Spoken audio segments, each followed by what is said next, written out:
All right, now we are joined by Peggy Hegarty-Steck of Action Inc. in downtown Gloucester and elsewhere. But we want to thank you for joining us, Peggy, and taking the time. We know this must be pretty topsy-turvy for you these days.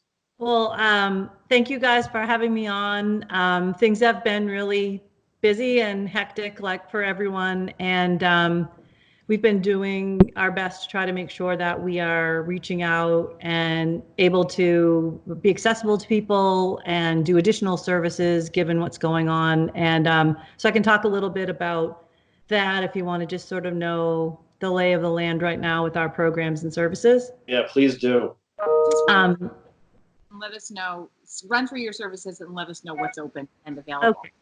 Okay. So we've closed our physical offices. The only site we have that's open right now is the shelter. At our main office and our energy offices, we've gone completely electronic. So we've put a number of things in place. We have a live chat feature now, so folks can talk to us, a staff person, directly through our website. We have our intake specialist who's still manning the phone and getting back with people. We're doing online intake, and we are having all of our case management staff. And again, before we physically close the office, we put a number of things in place so that clients would know. But they're doing check-ins with folks that are living in some of our residential programs. So in terms of our client services and housing services, we've got people up and running, working remotely, and that's gone really well. And the live chat feature has been a great addition. People have liked that, to be able to have immediate quick chats. We've put in internally some additional tools so that we can work together, like Slack. I don't know if folks are familiar, but it's an app so we can do kind of real-time conversations with each other, and we have different teams within that app. So that's been really useful. We can do more instant messaging. Because I think it's challenging. We're a people-based business, like many people, and so making sure we keep that interaction and keep that good communication, I think, is important. Our fuel assistance program over at our Washington Street building, where our energy services are, we're still doing emergency heat calls, but we're using personal protection for those situations, so we're still able to be responsive to emergencies, and folks are still able to apply for fuel assistance. We're doing a document drop off, and we're able to do some things electronically so that we can still serve people. And we do have at both locations, some people couldn't cycle into the office and cycle out, but we're trying our best to keep people working remotely so that we reduce any potential for community contact. And with our education and training, our adult ed students are still working online, similar to the K through 12 students. They've been really great about scaling up with Google Classroom and a number of tools to keep classes going. Our on-site career training classes, our certified nurse aide class, we postponed right now. We're about to start, but a key part of that class is the clinical offsite training, which won't be possible given the current conditions at healthcare settings. So that's postponed, but once we're able, we'll get that going. And then our folks that have been doing our commercial driver's license training are finishing that out. They're actually driving in the trucks offsite at New England Tractor Trailer. So, and they were kind of almost wrapped up, so that worked out. And our Compass Youth program, again, the staff are working remotely one-on-one with individuals from the classes. So we've been successful, I think, at doing that. And then we've got a number. Can I ask you, Peggy, are you having any issues with devices? Are there gaps in communication because there are not enough devices in this community? So far, it's been okay. For our own staff, we made sure we had that in place before we switched over. And since we were planning in advance, we checked in with a lot of clients that we work with regularly to try to make sure we could assess that. Thankfully, a lot of people have phones, and the phones we're able to use certain apps to communicate with people through the phone. So that's been really helpful too.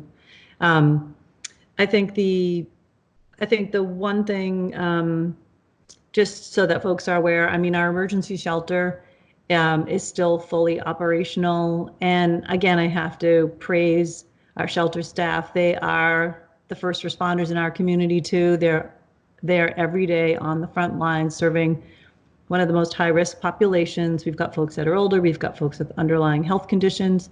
So at the shelter, that we've been in overdrive, just making sure that we're doing all of the protocols that are advised, trying to keep people safe and healthy and distant from each other. We're working right now. We're part of the city's COVID-19 response team. So we've been on those calls twice a week for several weeks now. And there have been many, many other calls with state and federal folks on all our programs and just different adjustments. But the one thing we're doing moving forward is, in partnership with the YMCA and with the Grace Center, we want to move our shelter operations and Grace Center day operations all to one site so that folks aren't going back and forth and potentially being exposed to new people, different people. So over the weekend, I can't say for sure the actual start date because there's a lot of logistics to work out to set that up. But the Cape Ann YMCA, Tim Flaherty, has been great. We're going to locate there, and so the Grace Center will run the day operations, we'll run the evening operations like we both normally do, but we're doing it together, and we're also partnering with the Open Door so that we can have meal delivery because we won't be able to cook. Normally we cook at the shelter.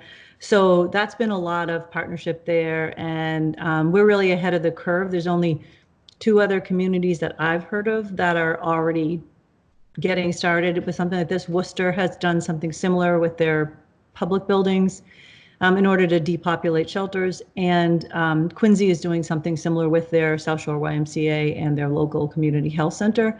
And I know the governor spoke about it in yesterday's press conference, if folks saw that, just the issue of trying to address folks that can't stay at home during this crisis, which is the folks who are experiencing homelessness. So we've been doing a lot of work on that. And I just want to, again, call out Jen Beloff, who's our Director of Client and Housing Services, Erin George, who's our Assistant Director for Housing Services, Melissa Lazinski, who's the shelter manager, and all the shelter staff, because they've been, I mean, really remarkable. And they're, again, I say it all the time, but they're part of the unsung heroes in the community that are really there on the ground trying to protect the most vulnerable people. So we'll have more information about that, but we're still actively putting that together and trying to just sort out all of the nuts and bolts of getting up and online with that. But that's been a huge effort. And I think the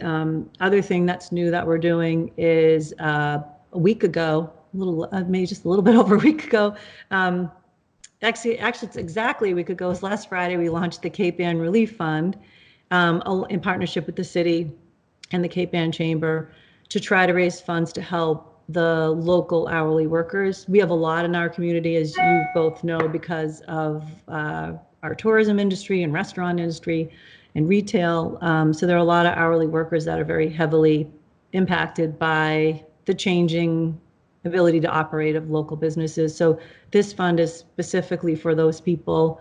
And so to date, we've raised $114,000, which is amazing. And again, I have to say thank you to the Chamber, the city, and especially Joe McAvoy on my team, who's the Director of Planning and Development, because he's been working tirelessly, talking to donors and trying to put together a good amount of money so that we can at least start with a phase 1 in terms of assisting people.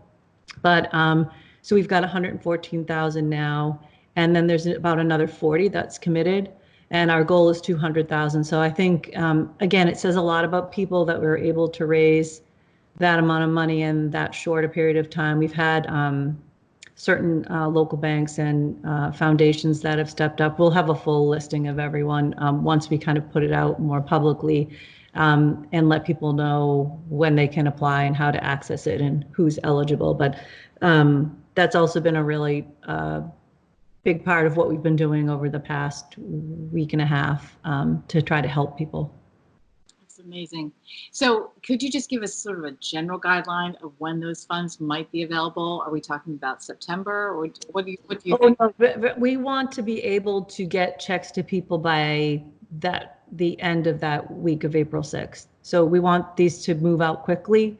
And we've been working a lot on trying to have a simplified process so that we can just get people's information and get the money out the door, because for a lot of the assistance that's out there, people are still going to have to wait a bit to get those funds. So this is kind of our attempt to have some ability to give people a check so that they can use it toward helping pay rent and bills and all these things that that are going to be pressing. And we've got a lot of people, even on unemployment, that's not your full paycheck. You've got people who depend on tips.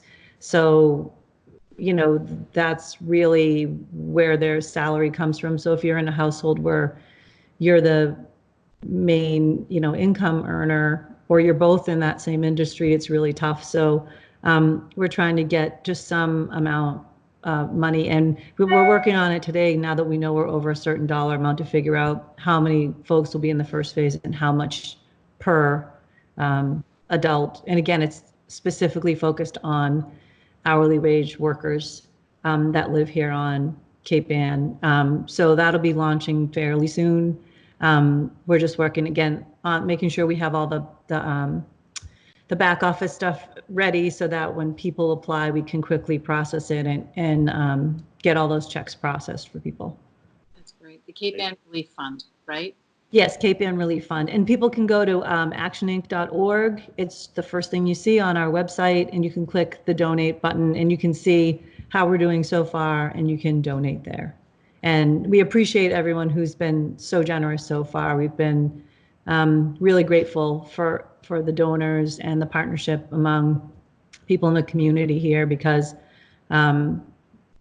it's everyone's trying to adjust and trying to deal with lots of I think different priorities, and every day it's changing. As you know, it's like each day has new elements to it. So I think people have been really adaptable and flexible and compassionate through all of this. And we've been on many calls with other providers and local officials. And I have to say, people have just been great about stepping up and leading and figuring out how to get it done and MacGyvering situations. So, so I'm really happy to see that.